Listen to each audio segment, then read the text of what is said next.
Hi, it's Danny O'Neill, and I'm here to adjudicate who won this press conference. I wrote about it last week for Jason Barrett's newsletter, and I thought it might be kind of fun because I'm a shallow and simple person that enjoys watching awkward and, well, sometimes uncomfortable exchanges between reporters and the athletes they cover. I've been on the reporter side of that uncomfortable conversation a few times or two, and look, I'm shallow. I'm entertained by it. So I thought I would go back and revisit this and determine who won this press conference showdown between Leon Draisaitl, who is a center for the Edmonton Oilers, one of the better players on the team, and Jim Matheson, a 40-year veteran reporter. He's the voice you'll hear first, asking Mr. Draisaitl about what specific problem seems to be plaguing the Oilers. Let's go ahead and listen. Lots of reasons for why the Oilers are playing the way they are in terms of winning and losing. What do you think is the number one reason for the losses now? Is there one thing that you, in your own mind, you're saying we got to get better at that? Yeah, we have to get better at everything. Okay. It's not a great question, and we'll get into the problems with that at the end because there is actually something professionally to be learned from this in the way to ask questions and why a good question is your best defense against an ornery subject, in this case, an athlete. But clearly, Leon Draisaitl is not going to be cooperative. He's not enjoying this process. This could be for any number of reasons. He might just be generally annoyed with interviews. Some athletes don't like doing those. He might be, and this would be my guess, he's specifically annoyed by something this reporter has done. Not necessarily here, because that's pretty bland. I mean, hey, give me one thing that you feel that you guys need to be working on most. Cooperative subject's going to answer that. Leon, clearly not cooperative because he basically says, yeah, we need to work on everything. And if you're the reporter, this puts you in a bit of a bind because you've gotten a terrible answer to your question. You can either just accept your terrible answer and scribble that in your notebook and never repeat it again because it's not going to inform anything about a potential story you're writing. You're not going to use that as a quote. Or do you go back and ask for a little bit more, which is what Jim does. And first, I'm going to say he does it rather politely. Would you like to expand on that? No. You can do that. You know everything. Ooh, okay. Leon's clearly got an issue with this reporter. Like, there is something he has done in the past, and it's not this exchange. He's annoyed by the dude. Says that you know everything. So that's a little, like if you're wanting to know who started the hostilities here, clearly Leon Draisaitl. Now, maybe there's something that's been simmering under the surface, but he's the one that decides to take this to. He gives him, it's a sharp jab. Snaps off a sharp jab. The ball is back in Jim Matheson's court, and is he just going to take it and say, okay, I'll accept that and just move along? And no, he's not. Why are you so pissy, Leon? Why are you so pissy? I'm not. I'm just answering your question. Yeah, you are. Whenever I ask you a question. I gave you an answer. Not very good one. Okay. It's always funny when you've got grown men. Why are you mad? I'm not mad. You're mad. And that's kind of where it got there. Jim's right. Leon Draisaitl is being pissy.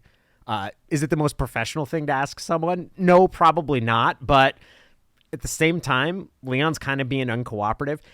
These sort of exchanges, I don't want to say that they happen regularly, but every season that you cover a team, at least as a print reporter, there's going to be a couple times where either you phrased a question wrong or a guy's in a bad mood, like something will go sideways. And usually that's just repaired afterward. Or even say, hey, what did I do that made you mad? Do we have an issue? And it can be sorted out. Now, all of these conversations are happening in public because there's no real locker room access. So everybody gets to see it. And shallow people like me get to dissect every little, like, ooh, did you hear what he said? Yeah, he asked if you're pissy. And then he was like, no, I'm not pissy. It's like, yeah, you are.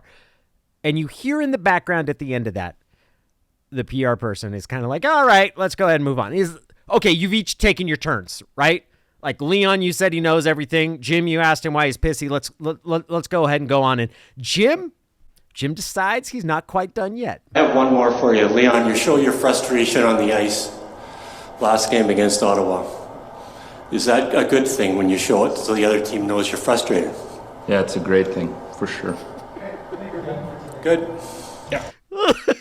Good. Yeah. Jim asks a sarcastic question. Leon gives him a little bit of a smirk and then gives him a sarcastic answer. Who won the press conference? Who won this exchange?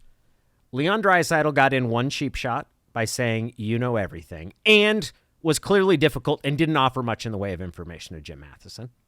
Jim Matheson got to ask him, why are you being so difficult? And then hit him with the sarcastic, is it a good thing when you show your opponent you get frustrated? To which Leon kind of just had to take that and then give him a sarcastic response. It's close. It's really close. I'm going to go ahead and say, though, Leon Draisaitl wins this by it's a split decision. This is not a KO. There's no sort of unanimous decision here. He wins it by split decision based on this. Jim seems to have been most bothered. And usually, in most instances of press versus athlete friction, the person who is most bothered is the person who is lost.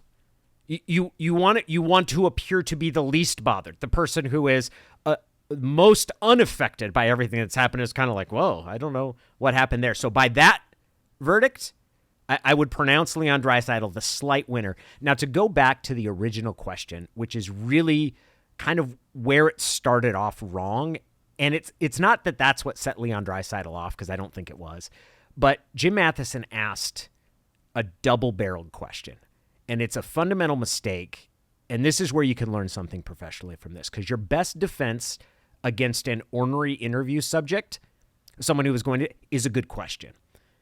And here's the problem with Jim's question. He said there are a lot of reasons why the Oilers win or lose.